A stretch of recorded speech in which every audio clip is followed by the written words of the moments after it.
नमस्कार साथियों, मैं Hemant Meena DJ sir classes में आप सभी का स्वागत करता हूं। आशा करता हूं कि आप सब अच्छे होंगे और आपकी तैयारी भी अच्छी चल रही होगी। आज इस क्लास में हम सभी CET का जो एग्ज़ाम हुआ था अंडर ग्रेजुएशन लेवल का, उसमें पूछी गई दोनों शिफ्टों में रीजनिंग से जितने भी सवाल बने वह कैसे सवाल पूछता है, कैसे सवाल बनते हैं, उनके बारे में डिस्कस करेंगे। देखो, अपन रीजनिंग पढ़ते हैं तो रीजनिंग रेलवे एग्जाम हो, चाहे SSC हो, चाहे किसी भी स्टेट का वो एग्जाम हो, रीजनिंग अगर पूछता है अपने सिलेबस में रीजनिंग सब्जेक्ट आती है तो फिर अपन को रीजनिंग का कोई सा भी एग्जाम हो उसके सारे सवाल आने चाहिए। ठीक है, तो रीजनिंग अपने सिलेबस में है तो अभी CET का एग्जाम हुआ तो अपन देखेंगे उसमें क्वेश्चन कैसे बनते हैं और क्वेश्चन कैसे पूछता है। ठीक है, तो अपन इसको डिस्कस करेंगे तो ये अपने को और एग्जाम में भी हेल्प करेगा। ठीक है, तो रेलवे की तैयारी करें या किसी की भी रीजनिंग पढ़नी है तो सब कुछ पढ़ना है। ठीक है, तो दोनों शिफ्टों में 10-10 सवाल पूछे गए हैं तो टोटल मिलाकर 20 सवाल हैं। हम 20 सवाल को देखेंगे कि कैसे इनको सॉल्व करते हैं और कैसे सवाल पूछता है और बेस्ट ट्रिक क्या हो सकती है, बेस्ट सॉल्यूशन क्या हो सकता है उसका, ताकि हम कम से कम समय में उसका आंसर निकाल पाए और पेपर में अपना टाइम सेव कर दूसरे सब्जेक्ट को वो टाइम दे पाए। ठीक है, तो पहला सवाल देखो, ये CET अंडर ग्रेजुएशन लेवल का पेपर है 22 अक्टूबर का, जिसकी पहली शिफ्ट और सेकंड शिफ्ट दोनों शिफ्ट के सवाल जो रीजनिंग से पूछे गए हैं वो एक एक करके अपन यहाँ डिस्कस करेंगे। ठीक है, तो पहला सवाल ये है। अब 34 नंबर का सवाल देखिए, ये मत बोला कि 34वां सवाल है, नहीं, ये रीजनिंग का पहला सवाल है। ठीक है, तो करते हैं अपन स्टार्ट। देखो सवाल को, देखो सवाल क्या बोल रहा है। बाईं तरफ के दो शब्द के मध्य कुछ संबंध है और दाईं तरफ के दोनों शब्दों के मध्य वही संबंध है, तब पता लगाइए कि प्रश्नवाचक चिन्ह के स्थान पर कौन सा विकल्प आ सकता है। देखो वह ये बोल रहा है, इसको थोड़ा बड़ा कर लेते हैं ताकि अच्छे से दिखे ये। ठीक है, दिख रहा है अच्छे से। अब इसको देखो, वो बोल रहा है कि जो पहला वर्ड है, क्या है ये पहला वर्ड जो है, एक मिनट,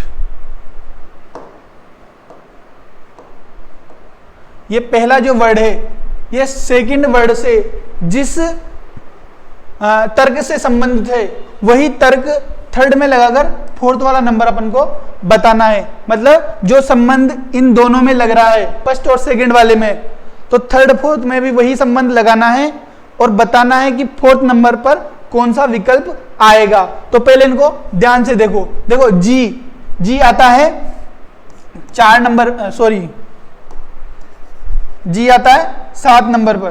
कितने नंबर पे आता है? 7 नंबर पर आता है।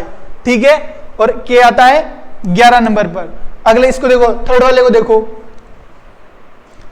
क्यू कितने पे आता है? 17 पे आता है और यू कितने पे आता है? 21 पे आता है।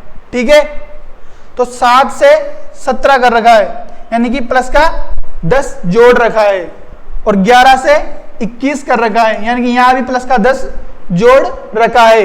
आगे देखेंगे वैसे एल आता है 12 पर और वी आता है 22 पर, यानी कि अगली संख्या में भी 10 जोड़ दिए उसने।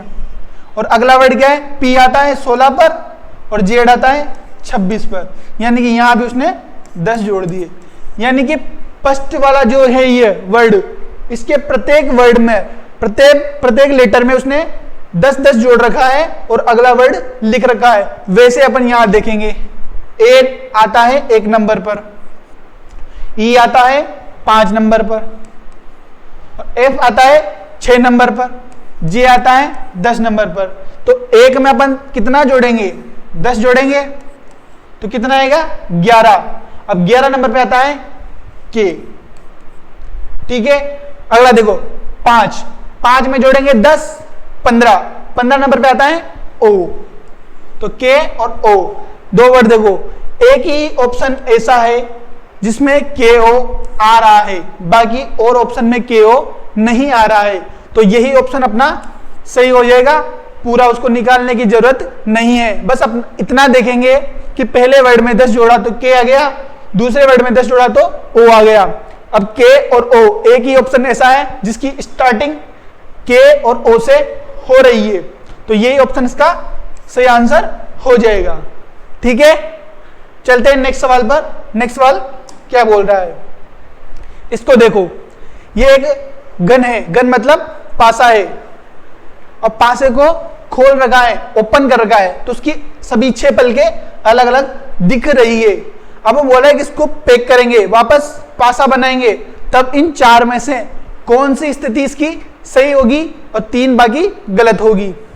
तो इसका निकालने का तरीका है, पहले अपन ऑपोजिट साइड का पता करेंगे कि इसकी ऑपोजिट साइड कौन है। तो हमेशा जब भी ओपन पासे की बात होती है, ओपन डाइस की बात होती है, ओपन डाइस की जब भी बात होगी, अल्टरनेट जो होते हैं एक छोड़कर एक, वो विपरीत होते हैं। यानी कि इसका ऑपोजिट कौन होगा, इसका ऑपोजिट होगा ये वाला अल्टरनेट, एक को छोड़ेंगे दूसरा इसका ऑपोजिट होगा। वैसे ही देखो इसका ऑपोजिट होगा ये वाला, एक को छोड़ेंगे इसका ऑपोजिट, बाकी जो बचा वो उसका ऑपोजिट हो जाएगा। यानी कि इस वाले निशान के ऑपोजिट कौन होगा, ये वर्ग वाला होगा, ठीक है। खाली वाले के ऑपोजिट कौन होगा, प्लस वाला साइन होगा, होगा कि नहीं होगा, होगा ना। बचा कौन, हेज और खाली वाला, यानी खाली वाले के ऑपोजिट कौन होगा, उसके ऑपोजिट हेज होगा। अब ये देखो, और हमेशा ध्यान रखना जब भी अपन पासे को बंद करते हैं, खुले पासे को जब भी बंद किया जाता है तो जो ऑपोजिट साइड होती ना वो एक साथ नजर नहीं आती। जब भी अपन पासे को एक साइड से देखते हैं तो अपन को उसकी 3 ही फलक नजर आती हैं, बाकी 3 नजर नहीं आती है। तो जो नजर आएगी ना वो पड़ोसी फलक होती है, और विपरीत फलक हमेशा नजर नहीं आती है एक साथ। यानी कि दोनों विपरीत है ना, तो एक बार में इनकी एक ही स्थिति दिखेगी, दूसरी नहीं दिखेगी। तो यहां पर देखेंगे अपन ऑप्शन में ए वाले को देखो, देखो इस साइन के ऑपोजिट ये वाला होता है और दोनों विपरीत है, तो विपरीत वाली फलके एक साथ नहीं आ सकती, इसमें आ गई तो ये वाला ऑप्शन नहीं होगा। इसको देखो, हेज के ऑपोजिट खाली होता है तो इसके दोनों खाली, इसके ऑपोजिट दे दिए तो इसके ऑपोजिट खाली होता है, विपरीत होता है तो विपरीत फलके एक साथ नहीं आ सकती है, तो ये वाला ऑप्शन भी गलत हो जाएगा। देखो बी नंबर, प्लस वाले साइन के ऑपोजिट होता है खाली और दोनों को साथ में दे दिया, तो विपरीत फलक ऑपोजिट साइड एक साथ में नहीं दिख सकती है, तो ये भी गलत हो जाएगा। ऑप्शन नंबर डी ही बचा और ये इसका सही आंसर होगा। कैसे होगा, देखो हेज के ऑपोजिट खाली होता है, वो इसके साथ नहीं नजर आ रहा, नहीं आ रहा। प्लस के ऑपोजिट खाली होता है, वो भी साथ में नजर नहीं आ रहा। और वर्ग के ऑपोजिट कौन है, ये वाला साइन है जो कि एक साथ नजर नहीं आ रहा। यानी कि जो तीनों साइड नजर आ रही है वो पड़ोसी साइन है, साइड है, विपरीत साइड नहीं है, तो ये वाला ऑप्शन एकदम सही आंसर हो जाएगा इसका। ठीक है, चलते हैं नेक्स्ट सवाल पर, क्या बोल रहा है। देखो ये घड़ी वाला सवाल है, क्लॉक वाला सवाल है। अब सवाल क्या बोल रहा है कि जब मिनट की सुई 1 घंटा 25 मिनट की दूरी तय करती है तो उसके द्वारा तय किया गया कोणीय दूरी क्या होगी। ठीक है, तो कोणीय दूरी कैसे पता करेंगे। देखो ये होती है क्लॉक, पूरा एक सर्कल होती है। क्लॉक क्या होती है, क्लॉक पूरा एक सर्कल होती है और 1 घंटे में, 1 घंटे की बात हो रही है, 1 घंटे में मिनट वाली सुई यहां से स्टार्ट होगी और 1 घंटे में वो पूरा घूमकर वापस यहीं आएगी। यानी कि मिनट वाली सुई 1 घंटे में 360 डिग्री का कोण बनाती है, क्योंकि सर्कल का पूरा कोण कितना होता है, 360 डिग्री का होता है। यानी कि 1 आवर में मिनट वाली सुई 360 डिग्री का कोण बनाती है। वो मिनट वाली सुई की बात कर रहा है, देखो ठीक है, पर वो 1 आवर की बात नहीं कर रहा। 1 आवर और 25 मिनट, यानी कि 1 आवर में तो 360 डिग्री बना देगी। अब इस 1 आवर को मिनट में बदलेंगे अपन, यानी कि 60 मिनट में 360 डिग्री।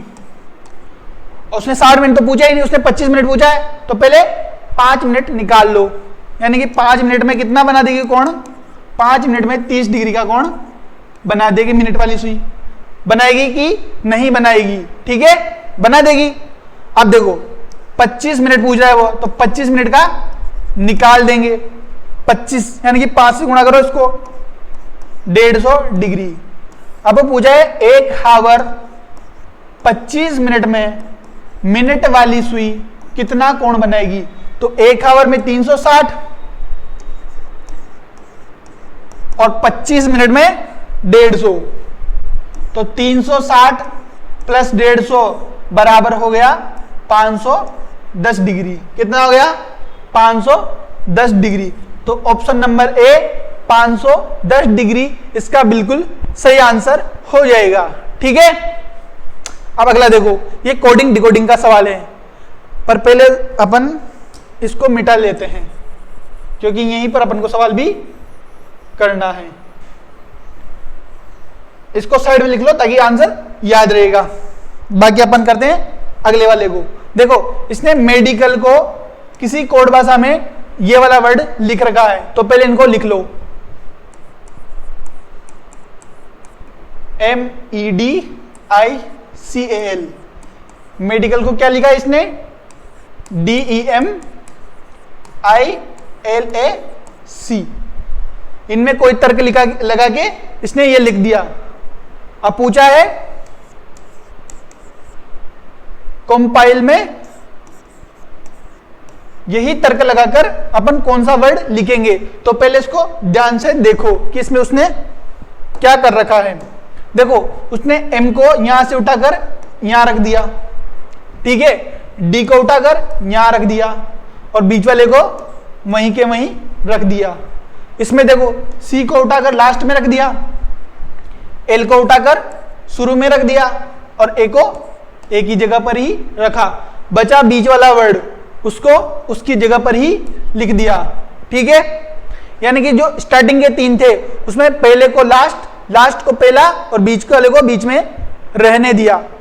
जो लास्ट के 3 थे उसमें भी पहले वाले को लास्ट, लास्ट वाले को पहला और बीच वाले को बीच में रहने दिया।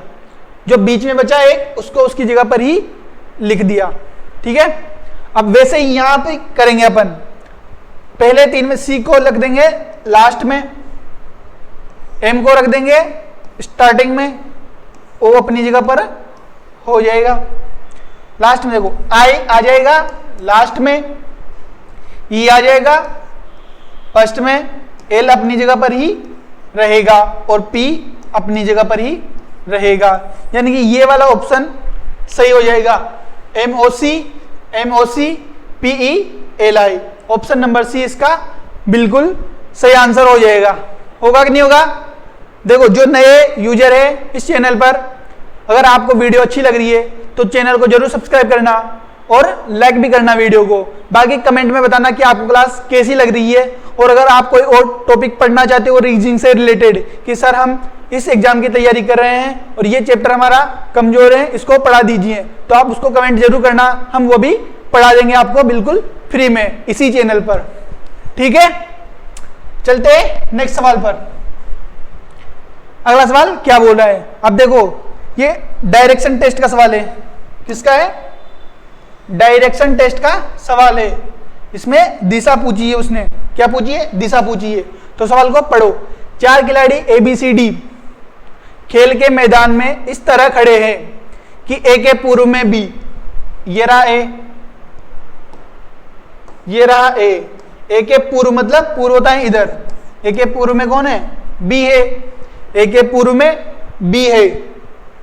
A के दक्षिण में C है, दक्षिण मतलब नीचे। A के दक्षिण में C है और A के उत्तर में D खड़ा है। A के उत्तर मतलब ऊपर कौन है? D खड़ा है। तो क्या पूछ रहा है? वो पूछ रहा है B के किस दिशा में D है, यानी कि B से किस दिशा में D खड़ा है। तो ये कौन सी दिशा होगी? देखो, इधर होता है उत्तर और इधर होता है पश्चिम। ये बीच में खड़ा है तो क्या हो जाएगा? उत्तर पश्चिम, नॉर्थ वेस्ट। क्या हो जाएगा? नॉर्थ वेस्ट, यानी कि उत्तर पश्चिम। ऑप्शन नंबर 20 का बिल्कुल सही आंसर हो जाएगा नॉर्थ वेस्ट, उत्तर पश्चिम। ठीक है, चलते हैं नेक्स्ट सवाल। नेक्स्ट सवाल क्या बोल रहा है? अब देखो, ये ट्रायंगल काउंट करने हैं, किस आकृति में कितने त्रिभुज है। तो सबसे बेस्ट ट्रिक देखो कैसे अपन इसको काउंट कर सकते हैं। देखो, पहले इसको तोड़ दो 2 भागों में। दिख रहा है ये आकृति, इसको 2 भागों में तोड़ लेंगे।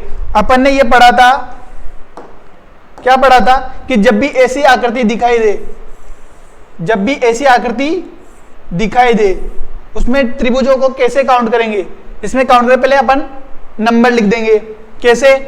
1 नंबर, 2 नंबर, 3 नंबर। अब तीनों को जोड़ देंगे तो 1 + 2 + 3 बराबर 6। यानी कि इस आकृति में, ओनली इस वाले की बात कर रहा हूं मैं, इसकी बात नहीं कर रहा, इस वाली आकृति में 6 त्रिभुज हो जाएंगे। ठीक है, तो इसमें देखते हैं अपन। ठीक है, इसमें देखते हैं। देखो यहां पर इस नीचे वाले चित्र को भूल जाओ, इसको देखो ऊपर वाले को, 1 2 और 3। क्या यही वाली आकृति दिख रही है? वहां पर दिख रही है ना? तो इसमें कितने हो जाएंगे? 6 हो जाएंगे। अब ऊपर वाले को भूल जाओ, नीचे वाले को देखो, नीचे भी वही सेम आकृति दिख रही है, 1 2 और 3, इसमें भी 6 हो जाएंगे। यानी कि दोनों में कितने हो जाएंगे? 6 6 हो जाएंगे। अब दोनों को मिलाने पर भी कुछ ट्रायंगल बनेंगे, वो अपन को देखना है कि दोनों को मिलाने पर कौन कौन से ट्रायंगल बनते हैं। तो देखो मिलाने पर कौन कौन से बनेंगे। पहले एक तो ये बन रहा, इन दोनों को मिलाने पर एक तो बन जाएगा, ये वाला बन जाएगा, और दूसरा कौन सा बनेगा? ये वाला, तो इसमें काउंट हो गया, ये बन जाएगा, ये वाला बन जाएगा। इसको दूसरे कलर से बना देते हैं, ये वाला बन जाएगा। ठीक है, तो 2 और बन गए, एक और बनेगा, वो कौन सा बनेगा? वो बनेगा ये वाला, ये वाला। तो 6 और 6 दोनों में बन गए थे, 3 अलग से बन गए, तो टोटल कितना हो गया? 6 6 12 और 3 15। तो इस आकृति में टोटल 15 त्रिभुज होंगे, जो कि इसका सही आंसर होगा ऑप्शन नंबर ए, 15 ट्रायंगल इसमें होंगे। ठीक है, चलते हैं नेक्स्ट सवाल पर। नेक्स्ट सवाल क्या बोल रहा है? अब देखो ये किसका है? यह सवाल है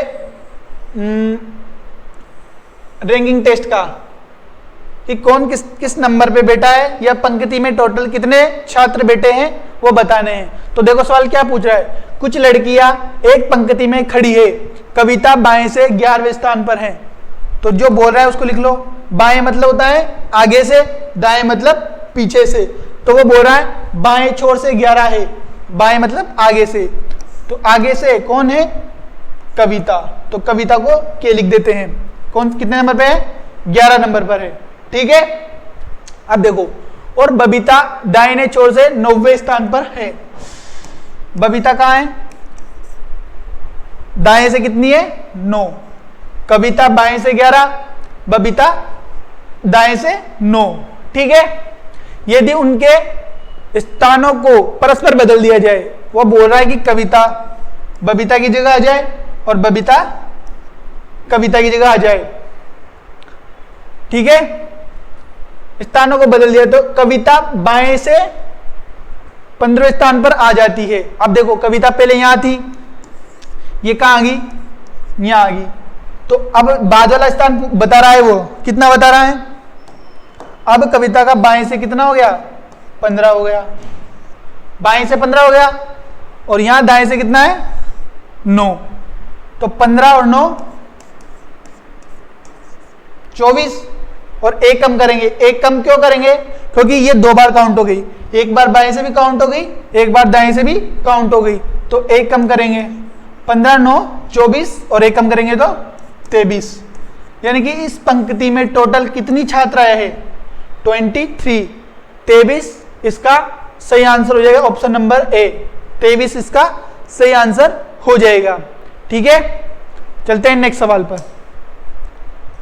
ठीक है, देखो अगर आपको क्लास अच्छी लग रही है तो इसको लाइक जरूर करना, और अपने सभी दोस्तों के साथ इसको शेयर करना, ताकि सभी इसको देख पाए और समझ पाए कॉन्सेप्ट को, कि सवाल कैसे बनाया जाता है कम समय के अंदर। बाकी कोई अगर और सजेशन देना हो या फिर कुछ टॉपिक पढ़ना हो तो उसको कमेंट में जरूर लिखना।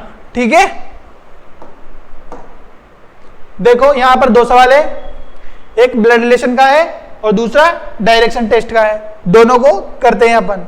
पहले वाले को देखो, थोड़ा बड़ा करेंगे, इसको दिख नहीं रहा, थोड़ा बड़ा कर लेते हैं।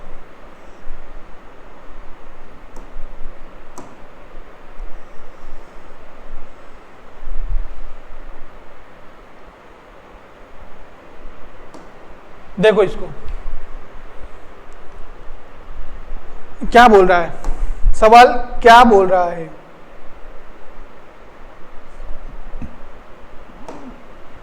कविता सीमा की सास है। तो सीमा की सास कौन है? कविता। तो कविता सीमा की सास कैसे होगी? देखो पहले कविता देखो, ये कविता है, इसका कोई बेटा होगा, उसका बारे में अभी जानकारी नहीं दे रखी, और इसकी पत्नी कौन है? सीमा है। कविता का कोई बेटा होगा और उसकी पत्नी सीमा है, तब सीमा की सास कौन हो जाएगी? कविता हो जाएगी। आगे देखो, जो अशोक की भाभी है, जो हमेशा सेकंड वाले के लिए यूज होता है, तो सेकंड में कौन है? सीमा। तो सीमा अशोक की भाभी है। अब देखो सीमा अशोक की भाभी कैसे होगी? इसका पति, सीमा का पति का कोई भाई होगा, वो होगा अशोक। कौन होगा? अशोक। और अशोक का भाई की पत्नी सीमा, तो अशोक की भाभी लगी सीमा। ठीक है, अब अशोक की भाभी हो गई सीमा। आगे पढ़ो। अजय विनोद के पिता और अशोक का इकलौता भाई है। अब देखो अशोक का इकलौता भाई कौन है? अजय। और अजय किसके पिता है? विनोद के पिता है। अजय विनोद के पिता है। ठीक है, सीमा अजय की पत्नी है। ये जो बेटा था कविता का वो कौन है? अजय। तो अजय की पत्नी कौन है? सीमा। ठीक है, कविता अशोक से कैसे संबंधित है? अब देखो कविता कहाँ है? ये कविता और ये अशोक कैसे संबंधित है? कविता का बेटा कौन है? अजय, और अजय का भाई अशोक, यानी कविता इन दोनों की माँ होगी। कविता इन दोनों की माँ होगी। तो अशोक की क्या लगेगी? कविता माँ लगेगी। क्या लगेगी? माँ लगेगी। तो ऑप्शन नंबर सी, माँ इसका सही आंसर हो जाएगा। ऑप्शन नंबर सी, माँ इसका बिल्कुल सही आंसर हो जाएगा। ठीक है, कुछ भी डाउट, समस्या, दिक्कत हो तो कमेंट में जरूर बताना। अब अगले वाले सवाल को देखते हैं। इधर नीचे देख लेते हैं, थोड़ा छोटा कर लेते हैं सवाल को।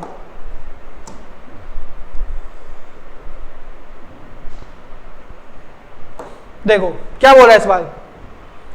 यदि उत्तर पूर्व को पश्चिम बना दे, ये बोल रहा है उत्तर पूर्व को पश्चिम बना दे तथा दक्षिण पूर्व को उत्तर बना दे, तो पहले डायरेक्शन लिख लो।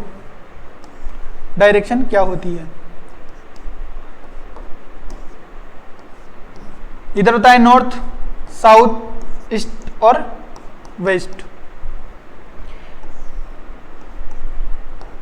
इधर होता है नॉर्थ ईस्ट, इधर होता है साउथ वेस्ट, है ना, इधर होता है साउथ ईस्ट,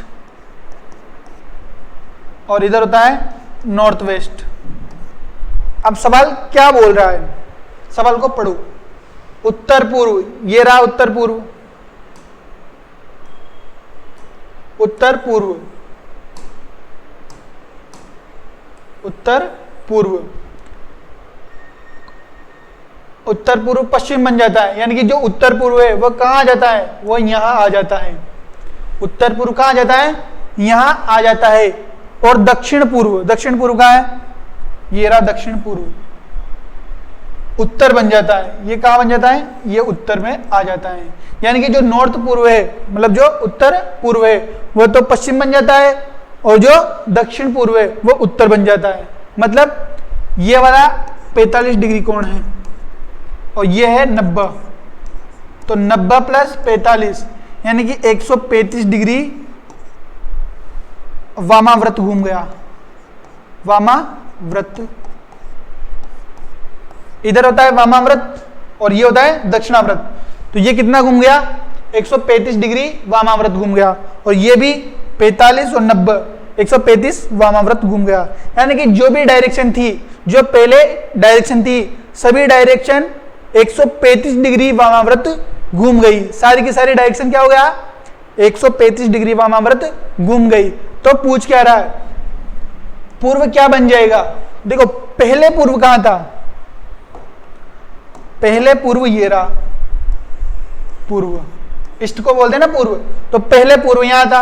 अब बोल रहा है कि अब क्या बन जाएगा? तो इसको भी 135 डिग्री वामाव्रत घुमा दो, तो ये तो हो जाएगा 90 और ये हो जाएगा 45, यानी कि यहां तक घूमेगा ये। और यहां कौन सी दिशा है? वो है उत्तर पश्चिम। कौन सी है? उत्तर और पश्चिम। उत्तर पश्चिम। तो ये इसका आंसर होगा ऑप्शन नंबर सी, उत्तर पश्चिम इसका बिल्कुल सही आंसर होगा। जो पूर्व है वो 135 डिग्री वामाव्रत घूम जाएगा और उत्तर पश्चिम बन जाएगा। तो यही इसका बिल्कुल सही आंसर होगा। ठीक है, चलते हैं नेक्स्ट पर। नेक्स्ट सवाल क्या बोल रहा है, अब ये देखो सीरीज का सवाल है। एक सीरीज दे रखी है और पूछ रहा है कि बताओ अगली सीरीज, मतलब अगला वर्ड जो है वो क्या होगा। 16 से इसने कितना बना दिया, 16 से इसने बना दिया 33, तो 16 का दुगना कितना होता है 32, यानी कि 16 33, थोड़ा नीचे लिख लेते हैं, 98 197 590 और अगली संख्या वो पूछ रहा है।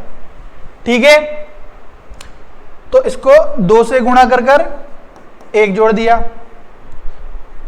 और अगली बार 3 से गुणा कर कर 1 कम कर दिया, यानी कि पहले उसने 2 से गुणा कर कर 1 जोड़ दिया, अगली बार 3 से गुणा कर कर 1 कम कर दिया और वापस उसने 2 से गुणा कर कर 1 जोड़ दिया और अगली बार वापस क्या किया 3 से गुणा कर कर 1 घटा दिया। यानी कि जब वो 2 से गुणा कर रहा है तब 1 जोड़ रहा है, जब 3 से गुणा कर रहा है तब 1 कम कर रहा है, और 2 और 3 को गुणा कब कर रहा है, वो अल्टरनेट कर रहा है, एक बार 2 से एक बार 3 से। तो 2 से कर दिया 3 से कर दिया, 2 से कर दिया 3 से कर दिया, यानी कि वापस वो 2 से गुणा करेगा और जब भी 2 से गुणा करेगा 1 जोड़ेगा। तो 590 को 2 से गुणा करेंगे तो आएगा 1180 आएगा, 1180 आएगा और इसमें 1 जोड़ेंगे तो 1181। क्या आएगा 1181, ऑप्शन नंबर ए 1181 इसका बिल्कुल सही आंसर हो जाएगा। ठीक है, चलते हैं नेक्स्ट सवाल को पढ़ो। सवाल क्या बोलना चाह रहा है और उसको कम समय में कैसे सॉल्व करेंगे अपन। अब देखो ये सिटिंग अरेंजमेंट का सवाल है, बिठा रखा है इसने लड़कों को, कौन कैसे बैठा है जानकारी दे रखी है, वो पूछ रहा है कौन किसके बगल में बैठा है। तो पहले सवाल को पढ़ो, P Q R S T K और M 7 मित्र है, उत्तर दिशा की ओर मुंह कर कर सीधी लाइन में बैठे हैं। कहाँ है इनका मुंह, नॉर्थ की तरफ है और एक सीधी लाइन में 7 मित्र बैठे हैं। लेकिन जरूरी नहीं है, क्या जरूरी नहीं है कि इसी क्रम में बैठे हैं, जरूरी नहीं कि ऑर्डर इनका ऐसे ही है, वो ऑर्डर अलग भी हो सकता है। तो उसने जानकारी दी है K एवं R के मध्य केवल एक व्यक्ति बैठा है, तो अपन ऐसे बनाएंगे, ये R और K, इनके बीच में ओनली एक व्यक्ति बैठा है। वो बोल रहा है K और R के मध्य केवल एक व्यक्ति बैठा है, तो K और R के मध्य केवल एक व्यक्ति बैठा है। अगली लाइन को पढ़ो, P एवं S के मध्य T बैठा है, P एवं S के मध्य T बैठा है।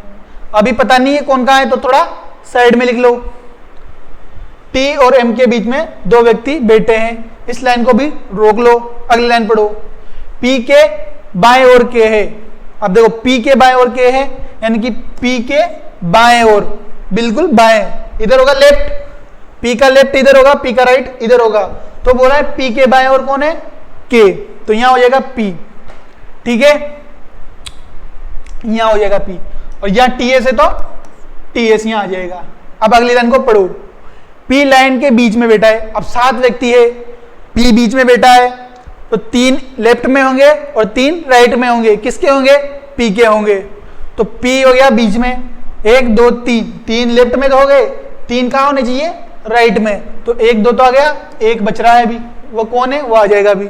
अब वो देखो, वो जो लाइन छोड़ी थी ना अपन ने, उसको पढ़ो, T और M के बीच केवल 2 व्यक्ति है। अब देखो T यहाँ है, अगर यहाँ M आएगा तो इसके बीच में ओनली एक ही आ पाएगा।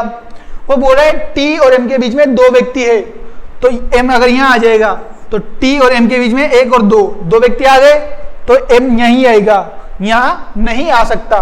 तो बची एक ही जगह और एक ही व्यक्ति बच रहा है, वह है Q। जगह भी एक ही बच रही है, व्यक्ति भी एक ही बचा है, तो वहां कौन आ जाएगा, Q आ जाएगा। तो इस लाइन में, इस ऑर्डर में बैठे हैं वो।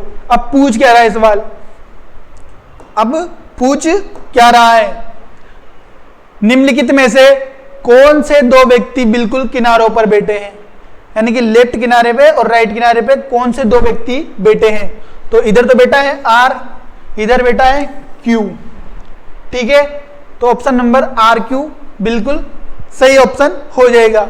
ऑप्शन नंबर RQC बिल्कुल सही हो जाएगा, ठीक है। हो गया ये सवाल। एक सवाल ऊपर भी दे रखा है इसमें, उसको भी देखो। एक सवाल ऊपर भी दे रखा है, ये रहा, छोटा कर लेते इसको।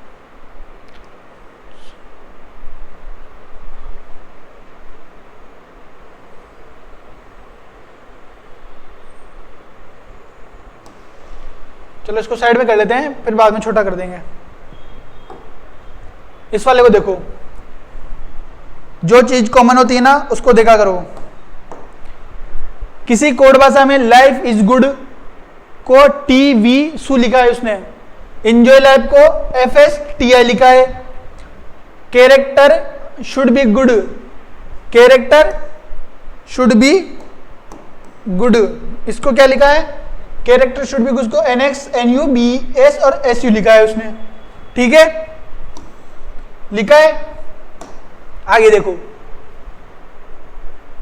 दी गई कोड भाषा में इज के लिए क्या कोड है, यानी इज का कोड पूछ रहा है वो। किसका कोड पूछ रहा है? इज का कोड पूछ रहा है वो। इज का कोड पूछ रहा है, इज का कोड पूछ रहा है, ठीक है। अब देखो, लाइफ इज गुड और enjoy life, life is good और एंजॉय लाइफ, इन दोनों में क्या कॉमन है? लाइफ इज गुड और एंजॉय लाइफ में लाइफ कॉमन है। क्या कॉमन है? लाइफ कॉमन है। तो इनके कोड में भी एक वर्ड कॉमन होगा, TIVESU, और यहां TI, यानी कि लाइफ का कोड क्या है? लाइफ का कोड क्या है? TI है। कहां से देखा? इन दोनों में लाइफ कॉमन था, तो इनके कोड में भी एक चीज कॉमन होगी, और जो कॉमन होगी वो कोड किसका होगा? वो लाइफ का कोड होगा। तो TI कॉमन है, तो TI किसका कोड होगा? TI लाइफ का कोड होगा। अगली देखो,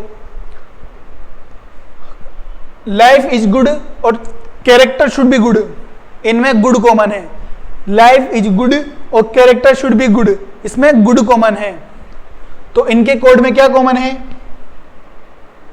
SU कॉमन है। तो SU किसका हो जाएगा कोड? गुड का कोड क्या हो जाएगा? SU हो जाएगा। अब देखो, लाइफ का कोड पता चल गया, TI है, गुड का कोड पता चल गया, SU है, तो बचा कौन? बचा VE और इज। तो इज का कोड क्या हो जाएगा? इज का कोड क्या हो जाएगा? VE। तो VE इसका कोड होगा और ये इसका सही आंसर भी होगा। तो ऑप्शन नंबर D VE इसका बिल्कुल सही आंसर हो जाएगा, ठीक है।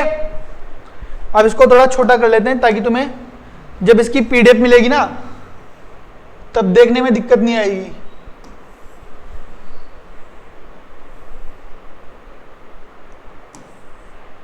ये लो, ये सेकंड वाले का आंसर है और ये पहले वाले का आंसर है, बाकी और को अपन मिटा देते हैं।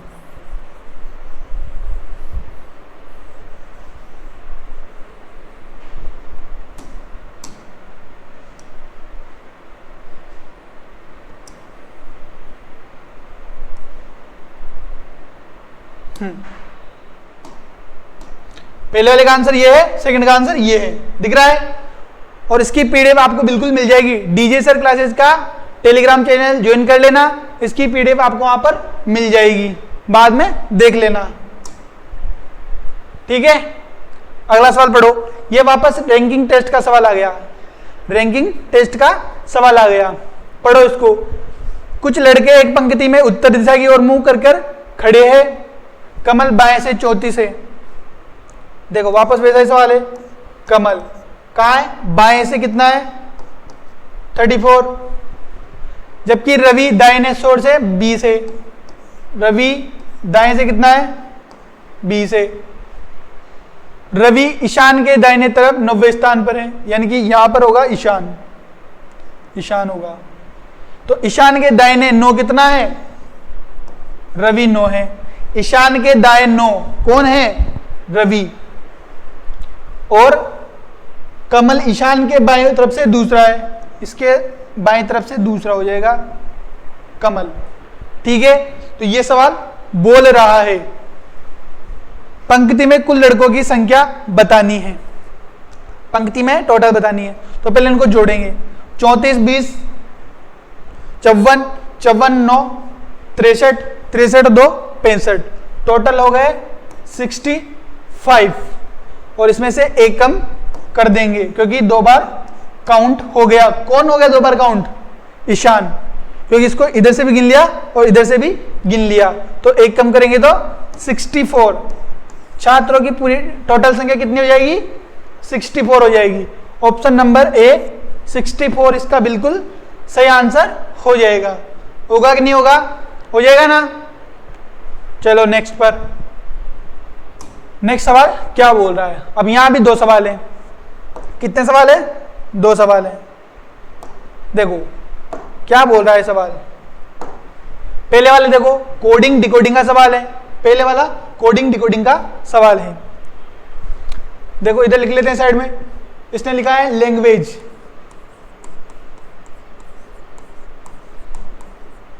लैंग्वेज, और लैंग्वेज को इसने लिखा है PCRIY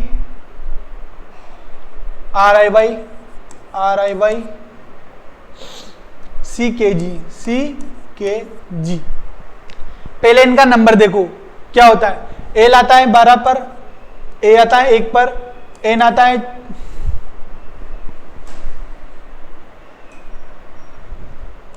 है 14 पर, जी आता है 7 पर, यू आता है 21 पर, ए आता है 1 पर, जी आता है 7 पर और ई आता है 5 पर। ठीक है, नीचे वाले को देखो, पी आता है 16 पर, सी आता है 3 पर, आर आता है 18 पर, आई आता है 9 पर, वाई आता है 25 पर, सी आता है 3 पर, के आता है 11 पर और जी आता है 7 पर। यानी कि अपन इनके नंबर लिख लिए। अब उसने क्या चेंज कर रखा है उसको देखते हैं। 12 से 16 यानी कि प्लस का 4 कर दिया, 1 से 3 प्लस का 2 कर दिया, 14 से 18 प्लस का 4 कर दिया, 7 से 9 प्लस का 2 कर दिया, फिर 21 से 25 प्लस का 4 कर दिया, 1 से 3 प्लस का 2 कर दिया, फिर 7 से 11 प्लस का 4 कर दिया और 5 से 7 प्लस का 2 कर दिया। यानी कि उसने फर्स्ट वाले वर्ड में 4 जोड़ा, फिर 2 जोड़ा, फिर 4 जोड़ा, फिर 2 जोड़ा, यानी कि अल्टरनेट चल रहा है। वो पहले वाले में 4 जोड़ रहा है, उसके बाद 2 जोड़ रहा है, फिर 4 जोड़ रहा है, फिर 2 जोड़ रहा है और ऐसे ही आगे वो कंटिन्यू भी कर रहा है। तो अगले वाले में, इस वाले में ये पैटर्न लग रहा है तो अपन इसमें भी यही पैटर्न लगा देंगे। क्या लगाएंगे? सी आता है 3 नंबर पर, तो सी में 4 जोड़ देंगे तो आ जाएगा जी, और ओ में 2 जोड़ेंगे तो क्यू आ जाएगा। एम में 4 जोड़ो, एम में 4 जोड़ो तो क्यू आ जाएगा। पी में 2 जोड़ेंगे, पी आता है 16 पर, तो 2 जोड़ दे 18 और 18 पे आ जाएगा आर। क्या यहां तक देखो कौन सा ऑप्शन होगा? जी क्यू क्यू आर यहां भी आ रहा है, जी क्यू क्यू आर यहां भी आ रहा है और जी क्यू क्यू आर, यानी कि 3 ऑप्शन अभी भी मैच खा रहे हैं। तो आगे देखो, यू में कितना जोड़ेंगे? 4, वाई हो जाएगा। टी में 2 जोड़ेंगे तो वी हो जाएगा। ई में 4 जोड़ेंगे तो आई हो जाएगा। आर में 2 जोड़ेंगे तो टी हो जाएगा। अब ये वाला ऑप्शन कौन सा है? G Q Q R Y V I T, यानी कि option number A, option number A बिल्कुल सही आंसर हो जाएगा। कैसे देखा अपन ने? पहले वाले में 4 जोड़ दिया, फिर 2 जोड़ दिया, 4 जोड़ दिया, 2 जोड़ दिया, 4 जोड़ दिया, 2 जोड़ दिया। वैसे अपन ने यहां भी यही करा, इनमें 4 2 4 2 4 2 जोड़ दिया, तो ये वाला ऑप्शन सही हो जाएगा इसका। ठीक है, अब देखो नीचे वाला सवाल देखो, इसमें वापस वही है, ट्रायंगल काउंट करने हैं कि इस आकृति में कितने त्रिभुज है। जैसे अपन ने पहले देखा था वैसे यहां भी देखेंगे। पहले इस डिब्बे को देखो, ओनली इस वाले को देखो, इसमें कितने ट्रायंगल होंगे। तो इसमें 8 ट्रायंगल होते हैं। अब वो कैसे होते हैं वो देखेंगे अपन। देखो 1 2 3 और 4 तो अपन को नॉर्मल दिख रहे हैं, 4 और होंगे। वो 4 कौन कौन से होंगे देखो।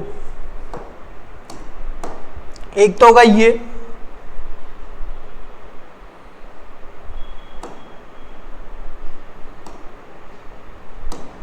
एक तो होगा ये वाला, होगा एक होगा ये वाला, 2 हो गए, 2 और देखना,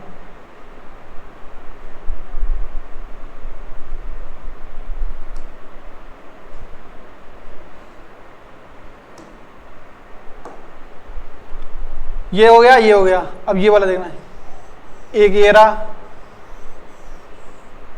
और वैसे ही एक ये रहा, यानी कि 4 तो नॉर्मल दिख रहे हैं और 4 दूसरे, टोटल 8। तो अपन को ये ध्यान रखना है कि जब भी ऐसे डिब्बा मिल जाए एक वर्ग और उसके अंदर क्रॉस हो, डिब्बा हो उसके अंदर क्रॉस बन रहा हो, तो ऐसी आकृति में टोटल 8 ट्रायंगल होते हैं। कितने ट्रायंगल होते हैं? 8 ट्रायंगल होते हैं। तो यहां भी वही काउंट करेंगे अपन। ये वाली आकृति दिख रही है, इसमें हो जाएंगे 8 ट्रायंगल, इसमें भी कितने हो जाएंगे? 8 हो जाएंगे। यहां लिख लो नीचे 8 + 8, और इसमें भी 8 हो जाएंगे, तो प्लस का एक और 8 कर दो। 8 8 8 24 हो गए, और एक ये दिख रहा अलग से 25। आप बहुत सारे लगा देंगे 25, पर 25 तो ऑप्शन में ही नहीं है, तो इसमें और ट्रायंगल बन रहे होंगे। अब और कौन से बन रहे हैं देखो, इन दोनों डिब्बों को मिला देंगे तो यहां से 2 ट्रायंगल और बनेंगे। कौन सा बनेगा? एक तो बनेगा ये वाला और एक बनेगा ये वाला। बन रहे हैं 2, ठीक है। और इन दोनों डिब्बों को मिलाएंगे तो 2 और बनेंगे, एक बनेगा ये वाला, दूसरा बनेगा ये वाला। यानी कि 8 8 16 और 8 24 और 1 25 तो नॉर्मल दिख रहे हैं, 4 एक्स्ट्रा ट्रायंगल भी दिख रहे हैं। तो 24 1 25 और 4 29, टोटल 29 ट्रायंगल होंगे। किसमें? इस आकृति में टोटल 29 ट्रायंगल होंगे। तो ऑप्शन नंबर डी 29 इसका बिल्कुल सही आंसर हो जाएगा। होगा कि नहीं होगा? बिल्कुल होगा। अगला सवाल देखो, ये सिलोजिज्म का सवाल है। किसका सवाल है? सिलोजिज्म का, यानी कि कथन और निष्कर्ष का सवाल है। कथन देता है और कथन को हमेशा सही मानते हैं, उस आधार पर अपन निष्कर्ष निकालते हैं। ठीक है, तो उसने कथन क्या दे रखा है, थोड़ा बड़ा कर लो इसको ताकि अच्छे से दिखे। देखो कथन देखो, कोई गायक निर्देशक नहीं है, यानी कि डायग्राम बनाएंगे अपन। कोई गायक निर्देशक नहीं है, तो ये रहा गायक और ये रहा निर्देशक। वो बोल रहा है कोई भी गायक निर्देशक नहीं है, यानी कि गायक निर्देशक में नहीं जा सकता और निर्देशक गायक में नहीं जा सकता। ठीक है, अगली लाइन पढ़ो। कुछ निर्देशक अध्यापक है, कुछ निर्देशक अध्यापक हैं, तो कुछ होंगे और कुछ नहीं भी होंगे। अध्यापक, कुछ निर्देशक अध्यापक हैं तो जरूरी थोड़ी है पूरे हैं, कुछ है तो कुछ नहीं भी होंगे। तीसरी लाइन पढ़ो। कुछ अध्यापक छात्र है और कुछ अध्यापक क्या है? वो छात्र है, यानी कुछ छात्र अध्यापक है और कुछ नहीं भी होंगे। ये डायग्राम बन गया। अब निष्कर्ष पे आओ। निष्कर्ष क्या बोल रहा है वो? निष्कर्ष देखो, कुछ गायक छात्र है, ये रहा गायक और ये रहे छात्र। क्या कुछ गायक छात्र होंगे? देखो गायक निर्देशक में नहीं जा सकता, लेकिन अध्यापक और छात्र में तो जा सकता है। इस बात की गारंटी नहीं है, जा भी सकता है और नहीं भी जा सकता। जब तक किसी चीज को लेकर श्योर नहीं हो, पूरी गारंटी नहीं हो, उसको हमेशा गलत माना जाता है। तो इसकी गारंटी नहीं है, तो पहला वाला निष्कर्ष गलत हो जाएगा। दूसरा देखो, कुछ निर्देशक छात्र है, कुछ निर्देशक छात्र क्या? देखो कुछ निर्देशक अध्यापक तो है, ये तो गारंटी है, लेकिन छात्र है क्या, इस बात की भी गारंटी नहीं है। तो दोनों ऑप्शन गलत हो जाएंगे। तो कौन सा ऑप्शन सही होगा, न तो निष्कर्ष स्पष्ट अथवा सेकंड सही है, यानी कि पहला और दूसरा दोनों ही सही नहीं है। ऑप्शन नंबर ए इसका सही आंसर होगा। न तो पहला वाला सही है, न ही सेकंड वाला सही है, दोनों गलत हो जाएंगे। तो ऑप्शन नंबर ए इसका सही आंसर होगा। ठीक है, नेक्स्ट सवाल देखो, ये वापस क्लॉक का सवाल आ गया, घड़ी का।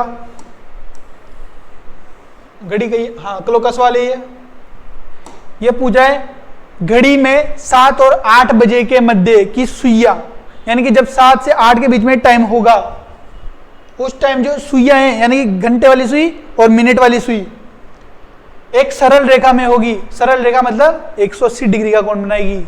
कितना कोण, सरल रेखा बोल रहा है, सरल रेखा मतलब 180 डिग्री का कोण बनाएगी।